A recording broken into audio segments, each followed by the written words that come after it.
a quick introduction about me. I'm Ayush. I'm part of Gojek's marketing team. Thank you so much for joining us today, even though it's just over 9 p.m. in India right now. I know it's late for so many of us in this part of Asia, but also it's super early for Gokul. Okay, first things for all the first timers here. First Principles is a product webinar series run by Gojek to host subject matter experts like Gokul. We encourage our hosts to share their ideas, mistakes, and learnings with us. The idea is to learn from folks who have been there, done that, and we have a community on Meetup. I'll share the link in the Zoom chat window. I'll just quickly go ahead and share my screen. We will, yeah, okay. Yeah. Um, Okay, yeah. Another quick thing, I'll talk about Lightning Talks, which is a subset of First Principles. The idea behind Lightning Talks is to give platform for junior PMs who have interesting things to talk about, learnings to share, but need help in structuring and presenting it. So think of these as 5-minute quick talks before a main talk. So we'll assign you a mentor, we'll help you put the talk together, we'll work with you, we'll do a dry run, and we'll basically assist you with it all. This is especially helpful for folks who want to showcase the work they've done. Our idea is to help the community find more interesting, like minded people. I'll share the link to apply for Lightning Talks in the Zoom chat window as well. Some pointers for the session today. We'll start with the questions we received along with the registrations, and we'll take more on the go. If you have any questions around those topics, please feel free to share those through Q&A and we'll pick them from there. Also, at the end of the session, you'll receive a feedback form. Please take out 2 minutes to fill that in so we know how did we do and what can we do better. Okay. Okay, without any further delay, today we have Gokul Rajaram with us. Thanks so much for taking out the time and joining us, Gokul. Uh, Gokul is based out of San Francisco. He is currently on the executive team at DoorDash, before which he has led teams at Square, Facebook, Google. He also advises a bunch of companies like Pinterest, Coinbase, Pine Labs, just to name a few. While I was reading up on the work that Gokul has done, I came across several articles on TechCrunch, ET, Business Insider, which also refer to him as Gokul Godfather Rajaram. He helped launch Google AdSense and grew it into a big part of Google's business. And with all that he does, the thing that's super interesting here, he's super quick with his responses, which is simply amazing. That's a thing which I really found amusing. At 7:30 a.m. in San Francisco, it's the beginning of the week, and this makes me want to ask an obvious question here, Gokul. How do you manage your time? What apps help you? People are bullish on Notion these days. Some use the GTD framework. So give us some advice, give us some hacks on what makes you this superhuman. Over to you. I think the actual tactics don't matter. You just need to be intentional about your time. First of all, thank you for having me here, Ayush. I was, with Zoom, it's actually great that we can do these conferences essentially at a time that anyone in the world hopefully can attend or join without much difficulty. And if the recording is there, hopefully we can make it available later also. Yes, we do have excited for today. On the productivity front, my eyes were opened by something called GTD, or Getting Things Done, and a seminar I attended 15 or 17 years ago. But it doesn't matter what the principles are. There are 2 or 3 things which suck up most of our time as productive or information workers. One of them is email. So you need to have, or messaging and email, you need to have some method to deal with it. And for me, the method is simple. It is that for anything that takes less than 5 minutes to process an answer, I just do it instantly. When I open my inbox, I just answer it right there, out of my inbox. For anything that takes more than 5 minutes, where I have to write a more detailed response, or I have to get some data from somewhere, or maybe create a document in response, that I don't keep in my email inbox. I keep it somewhere else. I have a list of action items, which I added to. So this way I'm able to process every email at the same time I open my inbox. And this kind of removes a source of psychic tension because email is no longer lingering around. So I think everyone needs some method to process their email in a way that's efficient. Now, you've got to also limit the number of times you open your email inbox. It can't be a rush every time you get an inbox notification and then you open it. It's true for WhatsApp, Facebook, etc. also. So I would suggest 3 or 4 times a day, spend half an hour in using some process to just clean out your inbox. Don't use your inbox as your to-do list. The second thing is just having a to-do list. And that's what Ayush mentioned about Notion. I just use Apple Notes, which is basically on my phone. And essentially that serves as my to-do list. And that's where I keep both ideas that come up. I basically my goal is to try to keep my mind free, because I feel creativity comes when your mind is free and not constantly worrying or burdened about what's next, what am I missing?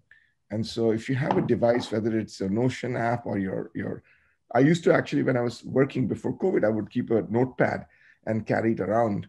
And I would basically write it on a physical notepad.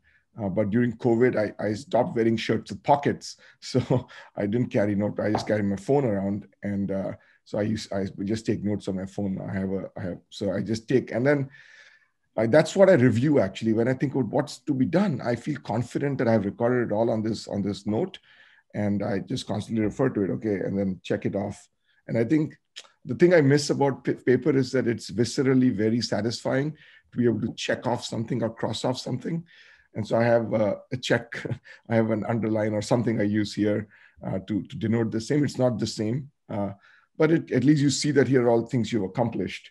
And I think that's a good reinforcement that you're making your way through it. And the third one is they call it eat the frog, which is do the hardest thing first, especially in the mornings or whenever your day starts. Do the hardest thing first, because that makes you much more productive. So it's very, very painful to do it because you want to procrastinate. But if you can just do the hardest thing first out of your task list, whether it's many of the time it's about people, actually, turns out, because all of us are probably really good at just getting stuff done that we have to deal with ourselves. But when you have to hire somebody, convince someone to join, fire someone, give someone a tough performance review, write a performance review, all of those things, especially at the leadership level, those are the hardest things, and they require the most pain and thought. And so that's what you do first. Or try to scour LinkedIn or something for profiles and try to get people to come join your team. Correct. Yeah. That sets the ball rolling if you deal with that first, and builds the momentum for the rest of the day. That's right. Okay. Thanks, Gokul. That was really helpful. Let's take the first question. Again, for those watching, if you have any questions around whatever questions we are discussing, please shoot the questions through Q&A and we'll pick them from there. Okay. So Gokul, here's the first question. What are some of the biggest challenges you faced while scaling products in teams? Any particular anecdotes, learnings that you like to share? And another interesting question, which was on similar line, looking back, which are the biggest mistakes which you have made and how would you go about them now? I think if I were to think about the biggest challenge is all about people. I think I have gotten into cases where I was so focused on hiring for a role and filling a role by a certain time that I ignored some red flags in the evaluation of a candidate, and didn't really push myself to say, is this candidate someone who will bring up our overall level? But I essentially said, I'm just going to be fine with hiring this, even though there are some red flags here, I'll figure out how to paper over them. And there's always red flags. You just need to make sure that for your specific role, your specific company, those red flags are not fatal. Especially at a startup. I think at my startup, I think the first 6 engineers we hired, 3 of them we had to fire or let go, which is kind of very painful. And the reason is because they were all hired from amazing firms. Google, back then Yahoo, 15 years ago, actually was a very, very good firm to hire from. Even now there's a lot of good people, very strong firms. But we didn't, and we quizzed them on technical chops and basically problem solving and Olympiad questions and so on. These are engineers. But what we didn't really spend time on was the culture and their work style. Like basically they would disappear at like 5 p.m. on Friday and would be unreachable or very hard to reach during the weekend. And with our work at the startup, it would be spiky and up and down, and we would have to come in on weekends and so on. It was just very hard to get them to commit, and they didn't want to commit either. We didn't set, basically also it's our fault. We didn't set expectations because we were scared of losing that person. So I think the more clearly you can state your values and principles, it's okay if you lose people, but you'll make sure it's a filter to attract the kinds of people you want. So we never exactly said, hey, you might need to work out of 4 weekends, you might need to work 2 weekends. So make sure you're comfortable with that, because we didn't want to scare them off, because we were a startup. We were trying to get people to like us and choose us rather over the comfortable jobs. So those are the lessons I've learned. It's all about people. I tweeted this out at some point a couple of weeks ago. 99% of the challenges you face almost in any role is people oriented. It's either dealing with people, convincing people, hiring the wrong people, not having the right people, et cetera, et cetera. Got it. Okay. Yeah. Since you mentioned Twitter, people Gokul is at Gokul R on Twitter. Please follow him. Some really interesting learnings from there as well. Okay. Moving on. You've worked across a bunch of very impressive products. What motivates you to do what you've been doing? Also, when I was reading about you, I came across a lot of testimonials on AngelList, which says you're always on, you're a great problem solver. Uh, yeah, so another question around that. So can high agency be developed, and any tips around those? So the products themselves, I think I'm motivated by certain kinds of products and companies.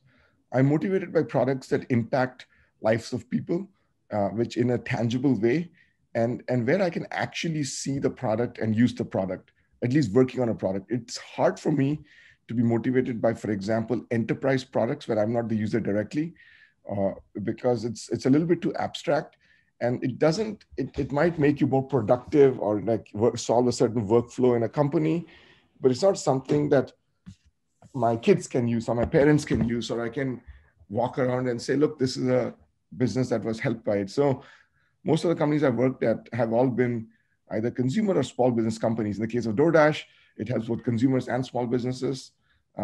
In the case of Square, it was the same, and both Google and Facebook. So I think that's, at least from a work point of view, and I think it's true for everyone, if you were to wake up in the morning for several years and coming to work, at some point you can't fake it. It has to be real, genuine enthusiasm for the mission, for the product, and for the company. And I think the second thing is the leader.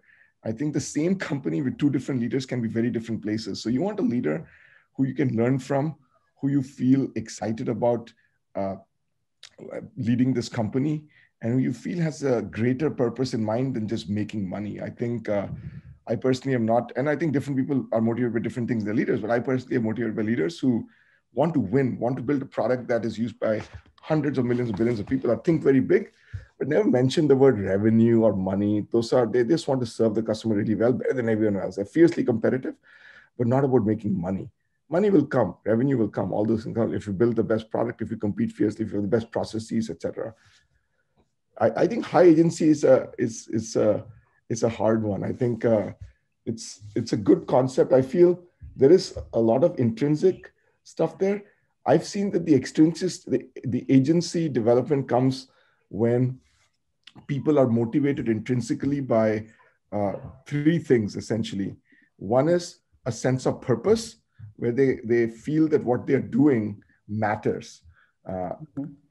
Basically, I think this is why a sense of purpose,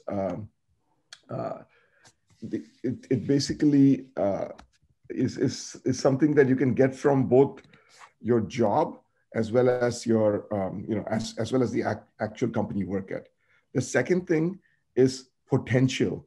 I think high agency comes when the work that you do gives you skills that you can use later on in life. So people feel that what they're doing is not just drudgery or mindless work, but it's building up some skill set or some ability that they're building. It's almost superpower that will be helpful later on in life.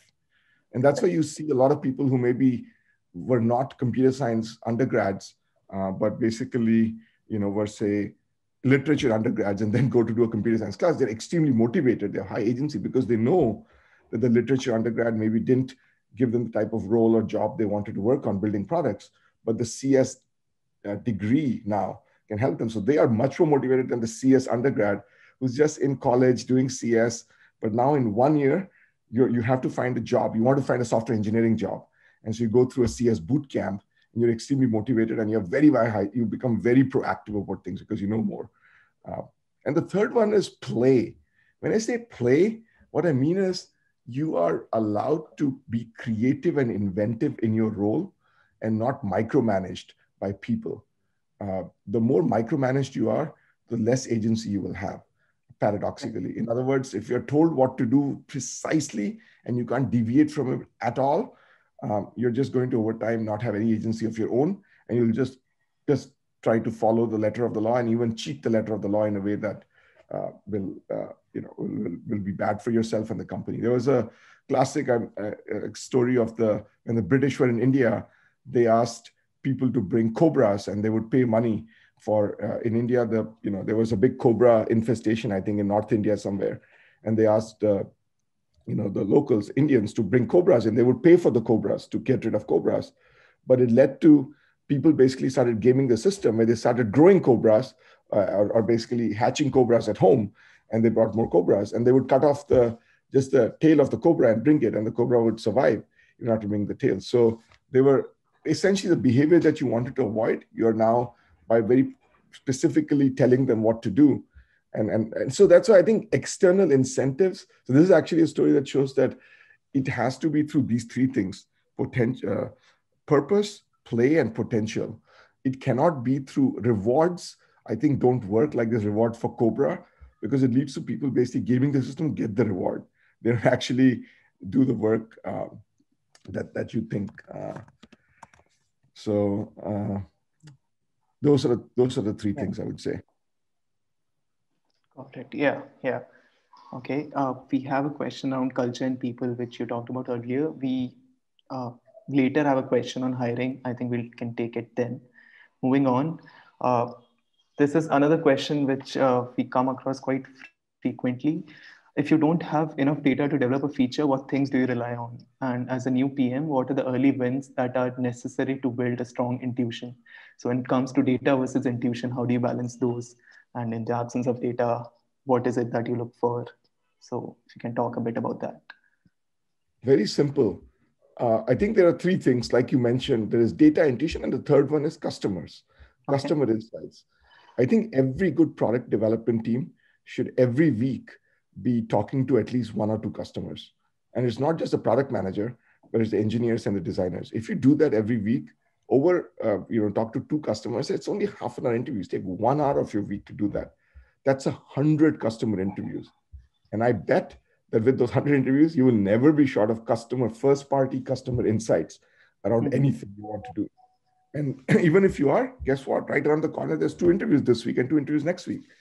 And so I think that's something that is very, very important. The second thing is, I think you, as a PM especially, you need to realize that engineering time is the most valuable time in the company. It is literally the most valuable time, most expensive times, because engineers are the highest paid function at most companies. And what that means is that you need to try to test things in a very scrappy way before you get engineers to start building features. So building features is something that is only done once you have some kind of a hypothesis that is supported by either customer insights, data, or ideally scrappy experiments you can run. So you also have to, I think, build some scrappiness. There's a lot of tools out there. There's a lot of no-code tools out there. There's a lot of things you can do without writing a single line of code. You can do mockups. You can show customers that data. You can send emails out to existing customers and get them to click on it. Emails that simulate what the app would have done, for example, if you're building a consumer app. Or you can even have a landing page, which is basically built directly in a website building tool, a Wix, a Weebly, or a Squarespace, or something like that, and get them to check something. Or you can get someone to check a box, but then show them something saying, oh, sorry, we haven't yet built it. Thank you for adding us to the wait list in the app itself. So there's many, many ways to build, even if you don't have either customer insights or data, to scrappily get data around whether customers will engage with this feature and this feature is valuable. But I would strongly suggest, think as if you had 0 engineers while trying to validate something. Do not use your engineers to try to validate intuition. But customer insights and getting them getting engineers and designers on customer calls on a regular basis. I think not the whole engineering team doesn't need to be on every customer calls, but rotating them so that at least once every 2 weeks, every engineer listen to one customer call is, I think, a very good best practice. And especially their laptops down, actually listening, and you're asking the right kinds of questions and drawing out the customer, what they like, what do they use this for, how they discovered it is always a good thing, right? How did you find out about it? Because that tells you about acquisition. And then, what else do you use tells you about in the same, what we're using before tells you about what other competition you have, what else have you tried, and so there are all these questions that are open-ended. You want the customer to talk, but there's a lot of good insights you can get, and use a recording tool like an otter.ai, which you ask customer for permission, but it records them and then transcribes them. So you're not like taking notes, you're then just synthesizing them later on. So just come up with a good process to do these, since you're going to be doing these twice a week. Right. Yeah, interesting. So instead of engineers working in silos, it's really important that they are also involved in the or are listening to the conversations with the customers. Exactly. Okay, got it. Thanks, Gokul. That was really helpful. And Otter.ai, to help you transcribe and go through the calls later. Okay, moving on. Your advice on defining and deciding the North Star metric, how do you go about it? The North Star metric, I think there are two things about the North Star metric. Before we define it, actually, no, let's define it first. You need to understand what kind of value are you delivering to your customers. So if you can define a metric that is not about value to the company, but about value delivered to the customer, I think that's something that provides value to the customer, but also provides value to the company. If you deliver that value, that's probably the best way to do it. And value to the customer expressed as an output metric, I would say. So therefore, DAUs for a consumer company or for a media company is a good number, because DAUs means that consumers are coming back to use the app or service on a daily basis. And it also is valuable to the company, because obviously if you have DAUs, then you can monetize them at some future point. Similarly, GMV is a good example for a marketplace, because GMV means that customers or consumers are buying whatever product or service you have. And then that's valuable to them because they're buying, they're making the action, but it's not directly revenue. So revenue is never a North Star metric. I think you always want to use something that is 1 degree level removed away from revenue, which is ideally an action based on consumer behavior. The one caution I would have is never use a single North Star metric. Always have what I call a check metric along with the North Star metric. A North Star metric by itself can lead to really challenging behaviors. And so you need to have a check metric that essentially is a check, or make sure that you're not doing crazy stuff. So in the marketplace example, easy way to improve your GMV is to make all the fees zero. But if you make all the fees zero, you don't make any money yourself, but your GMV will skyrocket, and you basically have a very, very unprofitable business that will die. And similarly in the DAU, you can actually increase DAUs by just having a bot, or some kind of a browser plugin that just pings your website when someone uses it, or some other way to do it without someone engaging with your content. And so there's no engagement mechanism. So I think you need to make sure the quality of the North Star metric is high, and that's why you have a check metric. So you never have a North Star metric at the company level or the team level without having a corresponding check metric that makes sure this is a high quality North Star metric. The quality is good. Got it. Okay. Moving on, what's the biggest opportunity and the biggest challenge you see in the food industry right now? So with your experience with Caviar. Guys, I didn't read this properly because of DoorDash being public. I can't speak on food delivery industry or DoorDash related questions because it's public. Okay, cool. I think we have a couple more DoorDash questions. You see if they can be answered. Otherwise, you can skip those. This also I won't be able to answer. It's because it's included in DoorDash. No worries. But in general, I would say all the acquisition, not the specific one, but I've done a 10. But people issues are the hardest. And not even people, integration is always the biggest thing you have to think about, because acquisition is not about acquisition of company. That's kind of a one-time event.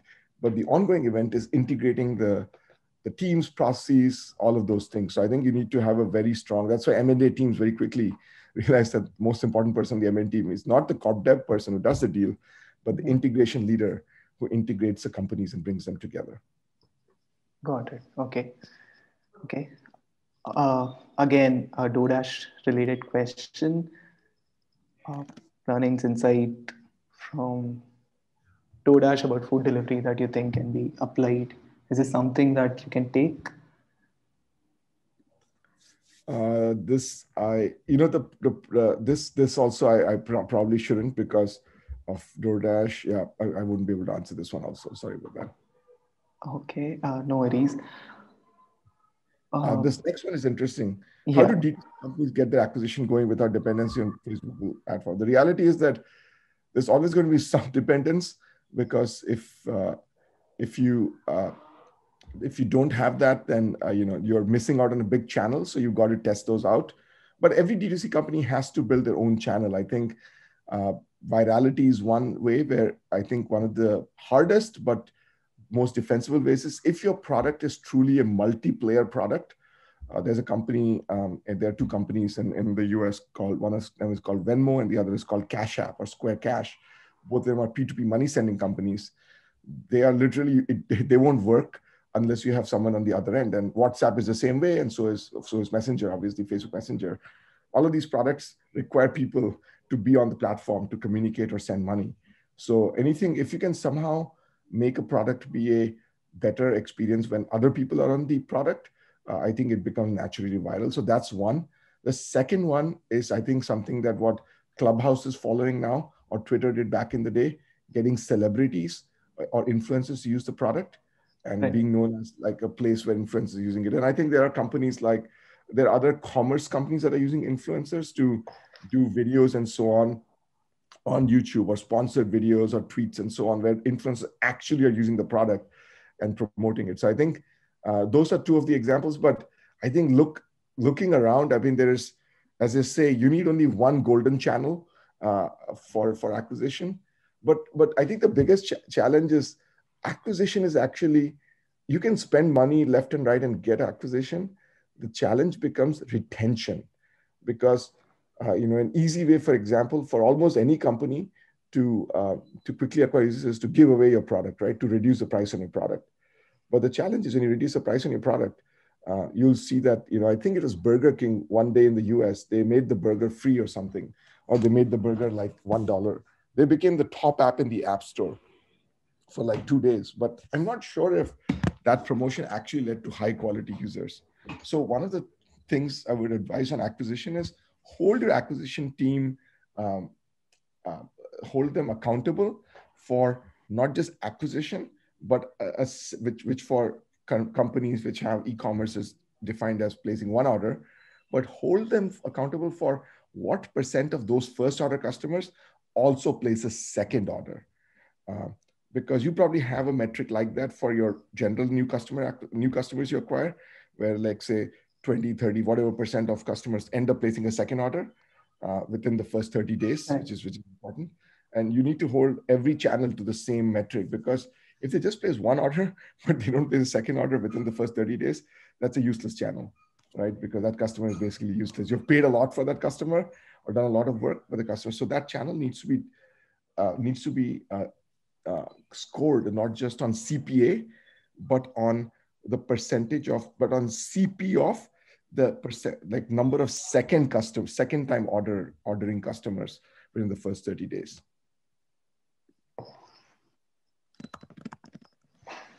Got it. That was super helpful.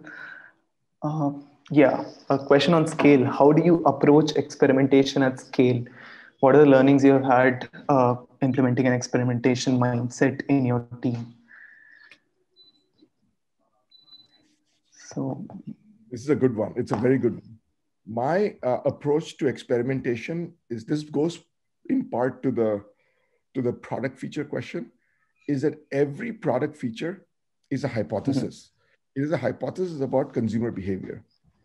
Because regardless of what data you have, what customer insights you have, you can't know in advance how consumers or customers are going to react to it. You can hypothesize, and so you think of a feature as an experiment you're running to validate the hypothesis.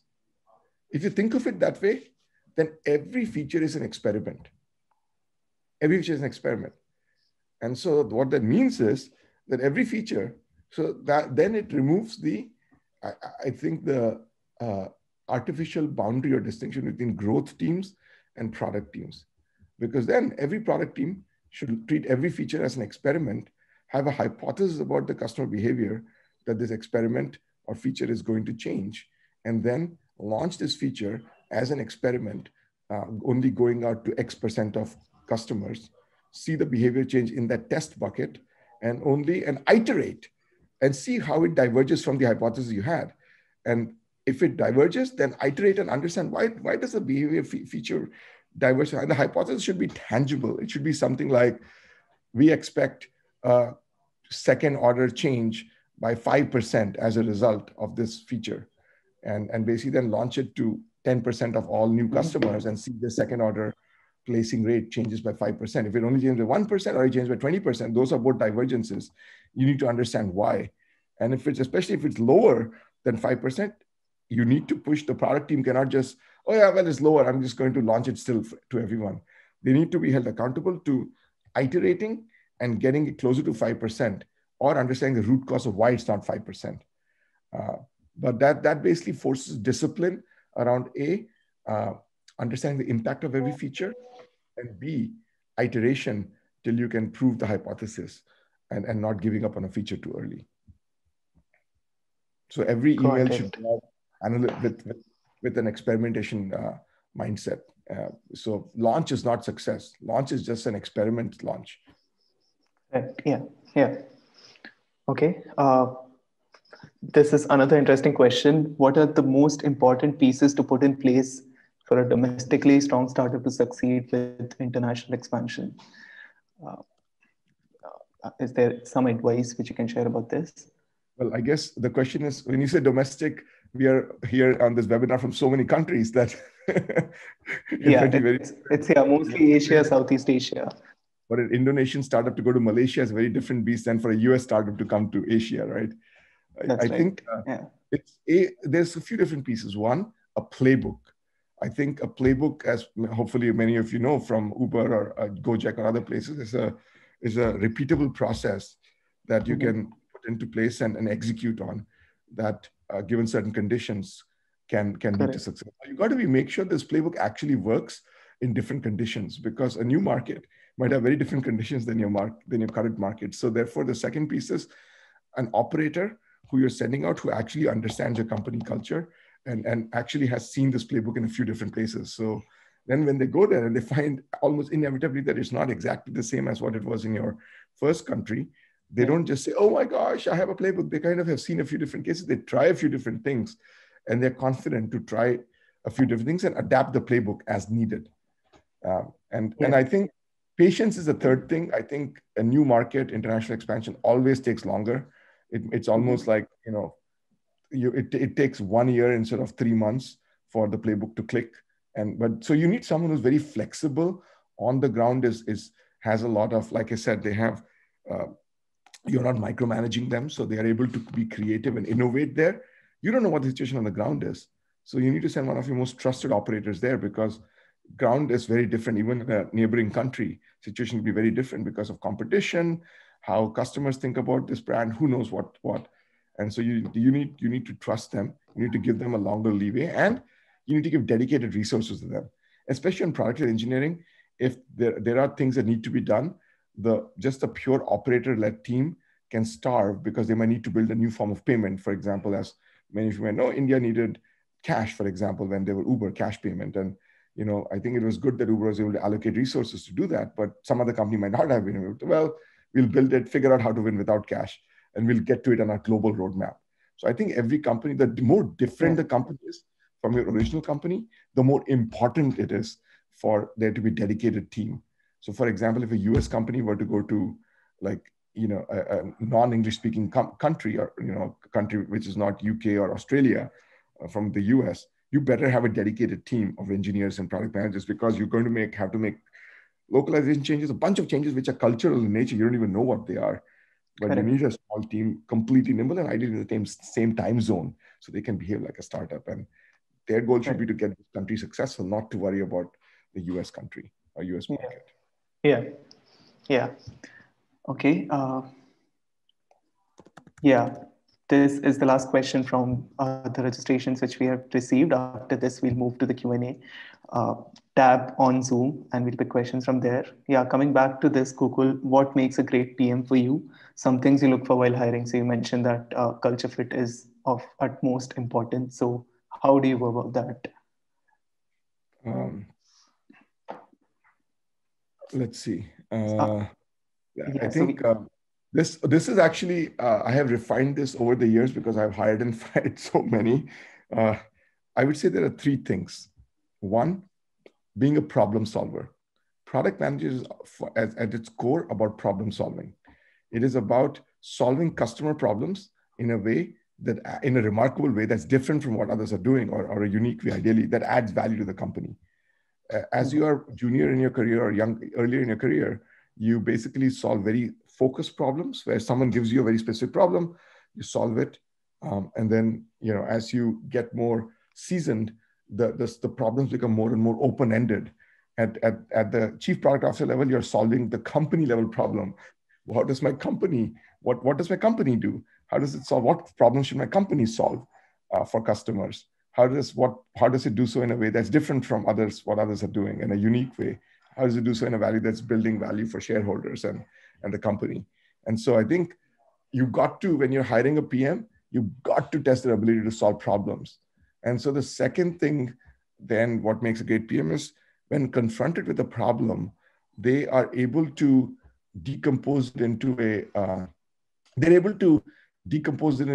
I would say, a structured technique. They're able to decompose it using a structured technique of experimentation and hypothesis. So I think I like product managers who really, we talked about features being hypotheses, who are very intentional about how they tackle a problem by working from first principles. So I think this first principles concept is really powerful, because first principles, again, based on an earlier question, come from either data about customer behavior or actual insights from customers by talking to them. They don't come from, competitor X is doing Y, so we should do X. I really dislike that kind of answer to any question. I like original thinkers who think from first principles.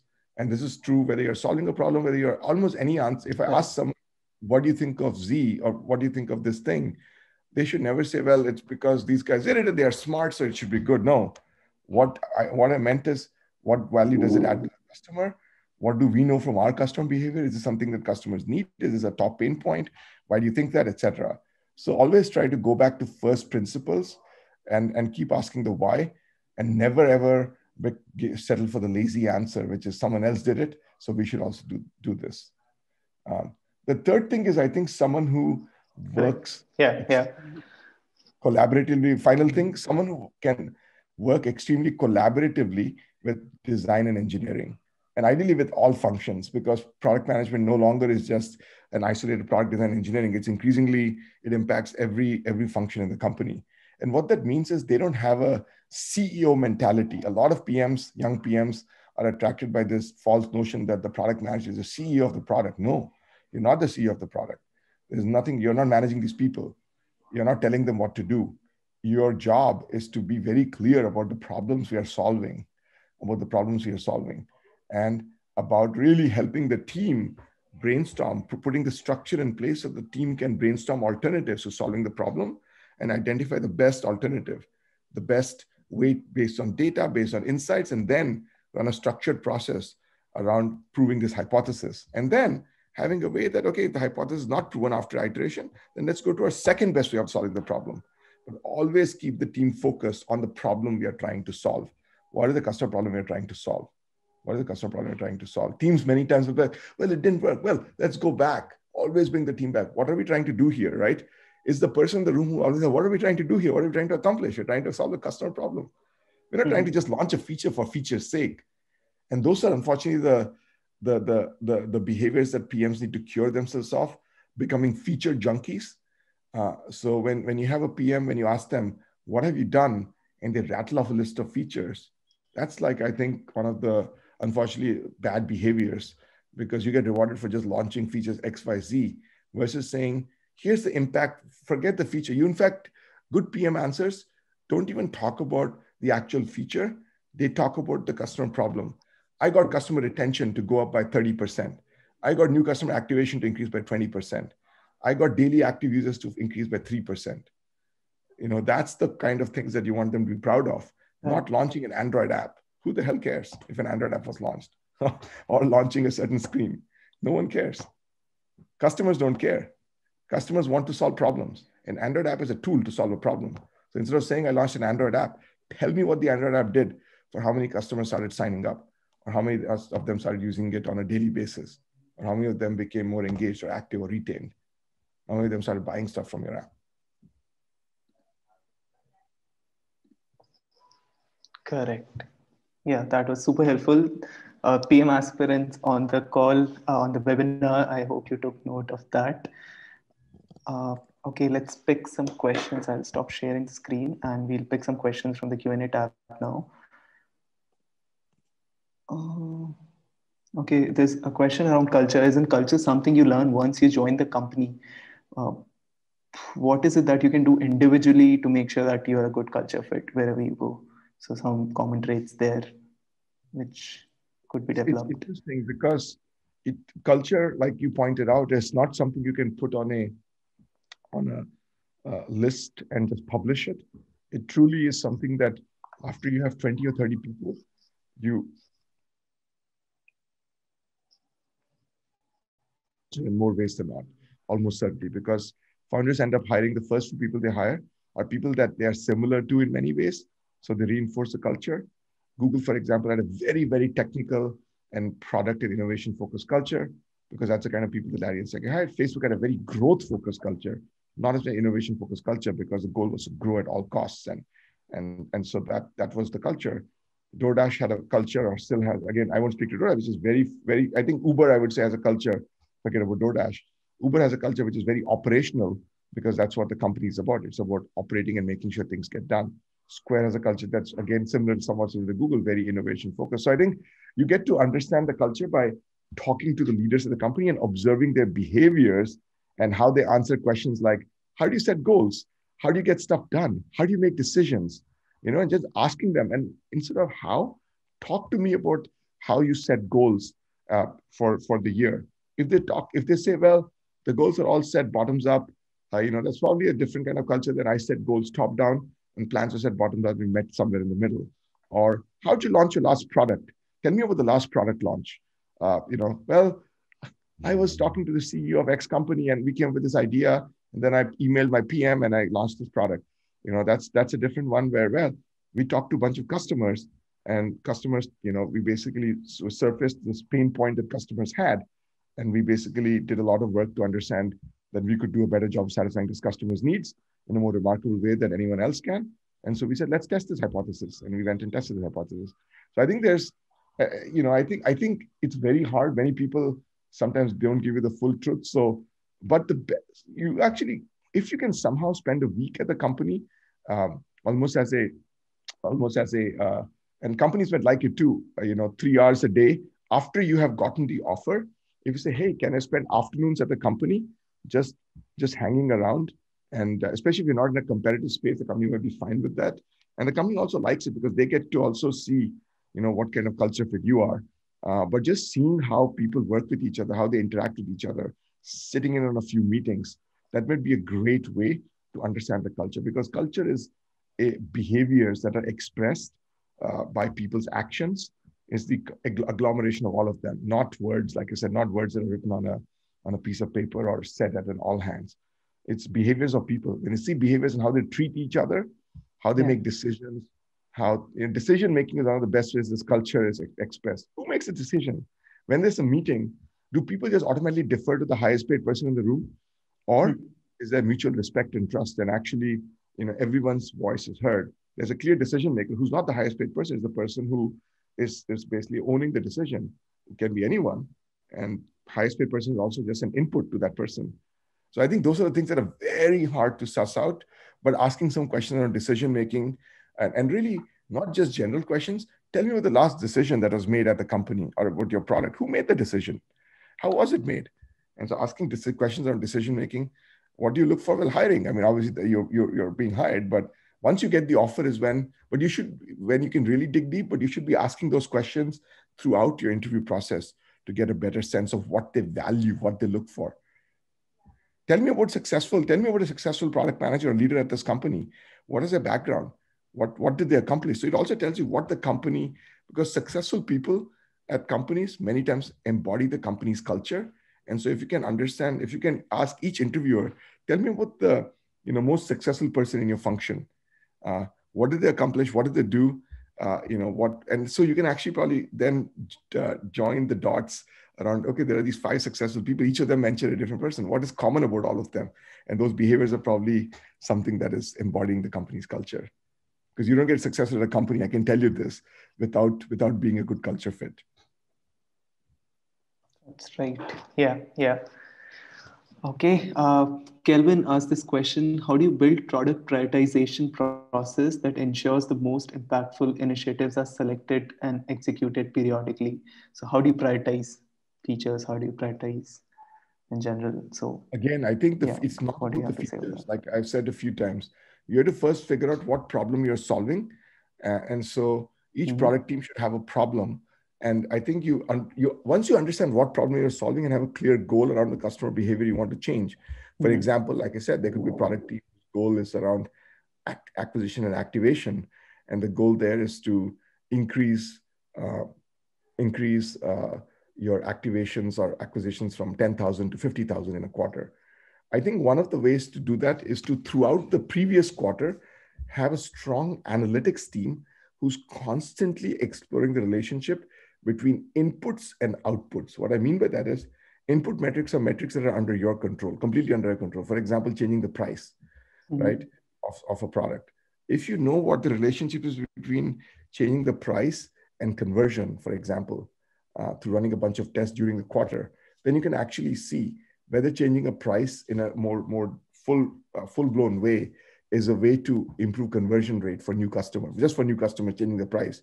And then it's something that you can actually launch as a feature. And it's one of the tactics to then solve the broader problem of how do I increase number of newly acquired customers. Because if you decompose the number of newly acquired customers, you can break it down into two or three things. One, you can say, well, I want to increase the number of customers who just come to my website or download the app. And second, I can improve the conversion rate from the visit to the new customer, right? The conversion rate. So then you can see which of those two problems is the more important problem to solve, which is the easier problem. So those are the things that you need to, you've solved one. Hopefully the same team is owning this problem for at least 3 or 4 quarters. And that's why it's interesting, because then you build muscle around, okay, we tried these things. We tried these 6 things to improve the people who come to our website.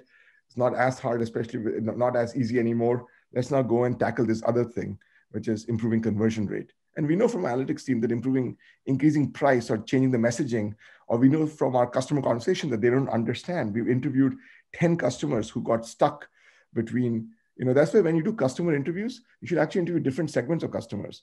Customers landed on your web. You can even come up with different segments. Customers who landed on your website but didn't convert. You can put up a little thing for them to enter their email.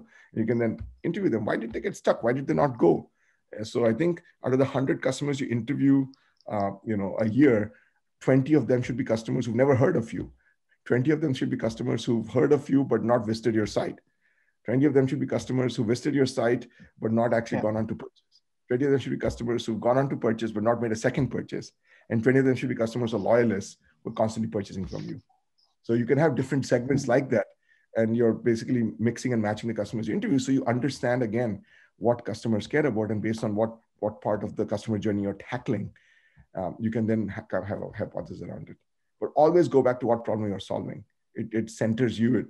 That's why I don't care about how you prioritize features, to be honest. I personally don't. I've stopped caring about that. What I care about is I negotiate with my product teams the customer behavior change and a numerical value for that. I want to see what you're committing to. And it always is going to be a little bit off the first time around as a team. But the second time around, I want you to, basically understand what this customer behavior is about, what drives it, what insights do you have. And I want a pace of experimentation that's one experiment every 2 weeks, one hypothesis I want to test every 2 weeks or something like that. Got it. Yeah.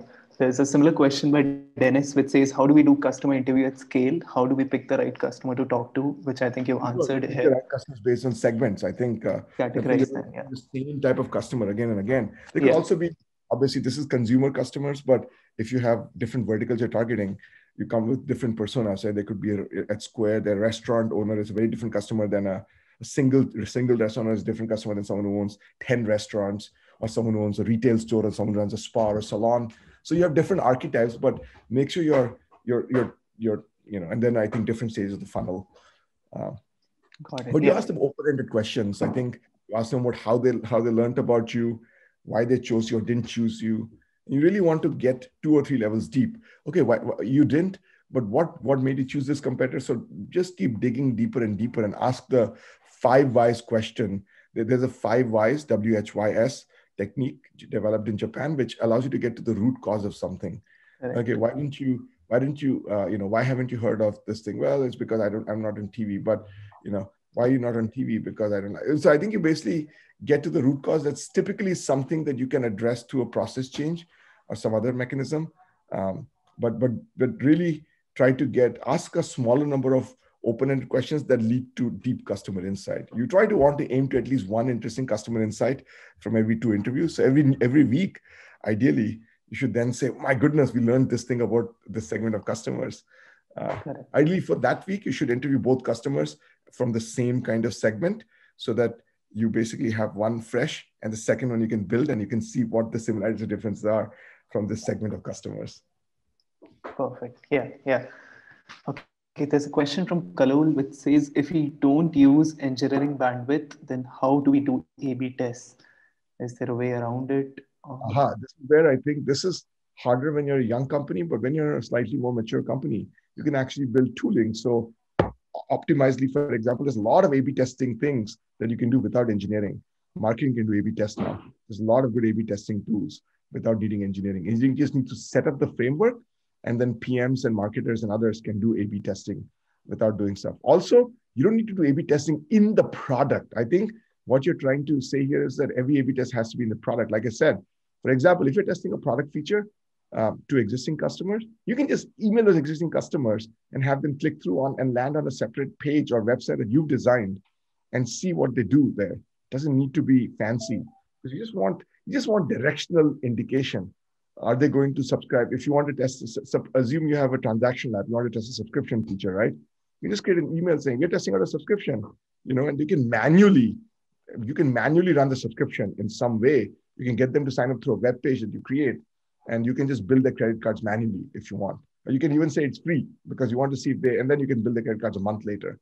But I've seen a lot of things done by some combination of PMs and operators who are basically business people that basically, because operators actually, I would say, are even PMs sometimes, unfortunately, have been made too dependent on engineers. So they basically are unable to run tests without engineers. Operators have never had engineers, so they are much scrappier than PM. So I would say find an operator at your company who's not had any engineers and brainstorm with them. I want to test this. I bet you your operations people will be able to, smart operations people will be able to come up with great ideas on how to test things without even touching the product, or smart marketing people. Because even marketers and operators don't get many engineers. They've had to do many themselves using third-party tools. Yeah. Third-party tools now to do stuff, no code and other tools, lots of them.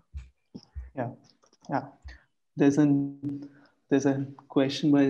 anonymous question, I think, from an engineer, which I think you've already answered. I understand we should see the impact from a product point of view. Any advice for engineering devs, please, from a PM point of view? I think you mentioned that an engineer should also be talking to the customers or listening to the calls. Is there any other advice you'll have for engineers as a PM? This is advice. I think be customer centric is definitely one. Mm-hmm. I think you got to really, if you're the kind of, I think a lot of companies love engineers who are, not just very good at engineering, but very good at understanding and taking it back to what the customer need is and pain point is and what you're trying to solve. I would say the other thing I would say is that if you're an engineering manager, you should also hold the engineering team working on a project accountable to the same level of same level of uh, I would say same performance metric that you hold your PM accountable for. One of the hardest things to do is basically which one of the no I shouldn't say sorry. One of the things I don't like at all is that you might have a product engineering team working on a product. The product didn't do well or do well, but turns out that the product manager working on that product gets evaluated in their performance review completely differently than the engineering manager. Than the engineering lead on the product. And the reason I think is because engineering orgs don't really reward business metric performance or performance against customer goals. They seem to reward a lot of like good engineering behaviors, like writing high quality code, building scalable systems, et cetera, hiring good engineers, all of that stuff. So I would say, remember, performance review has the word performance in it, which means people need to be evaluated on performance. And so everyone on the team should be evaluated and get the same grade for performance. Now there are 70% of your grade in performance review should be based on performance against your customer problem you're solving, but 30% is based on behaviors. For example, if you are a good colleague or if you are helping with hiring, I mean, every function has their own set of behaviors that they value from a functional perspective, but 70% has to be the same. And I think as soon as you start telling engineers that, guess what, it matters whether you meet this goal or not, engineers also become equally customer centric, because they realize that, just because I write great code, I can't just say, well, it's a PM's job. They basically said that, this is what we need to build, and we built this or tested this. It didn't work. We didn't hit our goal. No. That's no excuse. All of you are in it together. And that's the thing. I think that mentality needs to be built, and you need to build a mentality as an engineer. It's not the PM's job. It's together our job to figure out how to solve this customer behavior. As soon as it becomes us versus them, you're done. As a company, you're done.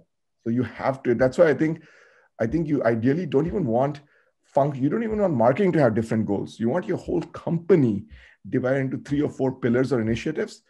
And that pillar is completely cross-functional. And its goals are owned by a product lead, marketing lead, engineering lead, maybe a sales lead, operations lead. But all of them are evaluated on that goal. And they don't have a different product goal, but no, so product will then sacrifice. Ultimately, everyone's sacrificing to make sure they're hitting this common goal then. That's the goal that matters. So what if product didn't fully do exactly this? They changed things around to hit that goal to help operations. Because operations turned out they had an insight, but all of them are together focused on this goal. Yeah. That was really helpful. We've hit our time. Let's just push it by 5 more minutes. We'll take a couple more questions and then we'll. Okay, you have spoken about learnings already, Gokul, but there's a question specific to what was the key learning in the initial stages of building ads network for Google at Google? So any specific learning from that you can share? I think the biggest one is that you need to build multiplicative products and not additive products. What I mean by that is that the best products are those that leverage the existing assets that your company have in a very seamless way. The Google Ad Network succeeded because both the things it had as a differentiation were things that Google already had. One, targeting.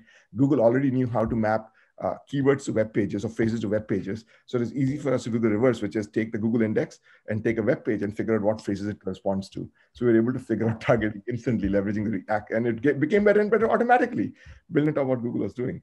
And the second thing is an inventory of ads, because if you need ads for a given publisher, and Google already had ads through AdWords, which had launched. So we were just able to create a new channel using the same technology that Google had built and the same inventory. And so that's what you need to, I think, new products that are completely additive, which don't leverage any of the technology or resources that a company has already built, are very, very hard to get off the ground. I think the best new products are those where you just add a new thing and a percentage of customers will use it automatically because it's so seamless and it's just part of their behavior. And so, if, for example, if I'm a company that moves money, some easy new product would be, instead of building a completely new like lending product, in that money moving phase that customers go to, I would just put a checkbox in. Do you want a loan or something like that? And that itself, like that's a multiplicative product because 100% of people are going to the flow. If 5% of people start using the product, and guess what? That's a big product right there. So you want to find these multiplicative products as much as possible versus having a new tab and emailing customers and so on. So I think you want to do things that are seamless as much as possible within existing flows. And new products are simply offshoots of existing products, or use fundamental technologies is the other thing. I think if the fundamental things you build, so beware of things that make you a conglomerate, because the General Electric side conglomerate is no longer going to work, or even a Berkshire Hathaway style, unless you're not part. Berkshire Hathaway is different because they just own holding stakes in a bunch of companies that are all independent companies. But General Electric was a good example where they had a bunch of unrelated businesses under one company, and there were no synergy between the companies. So synergy is not a bad word. It's actually a good word. It means that there is something you're sharing and some asset or some competence that you're bringing from one business to the other. Why us? When you start a company, when you start a new product, why do we deserve to start this product, right? What is it about us that makes this product more likely to be successful under our umbrella versus a standalone startup? What do we bring to the table? We've got to ask ourselves this honestly. Yeah. Okay. Quick question on roadmap and strategy. What advice do you have for platform product managers? How can they build successful long-term roadmaps and strategy? So any advice around that? I think the roadmap should be composed of, not features. I may have said that 5 times, but customer problems. And so there is at least roadmaps that you present to your exec team.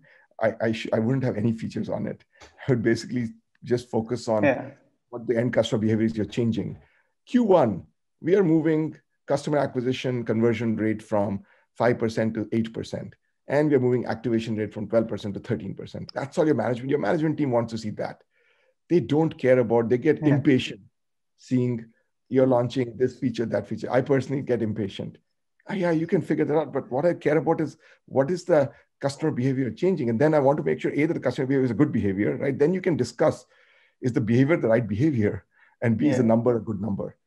The value, the right value? Is it aggressive enough, etc.? If you get into discussing features with your leadership team, you don't get to really attack the real question.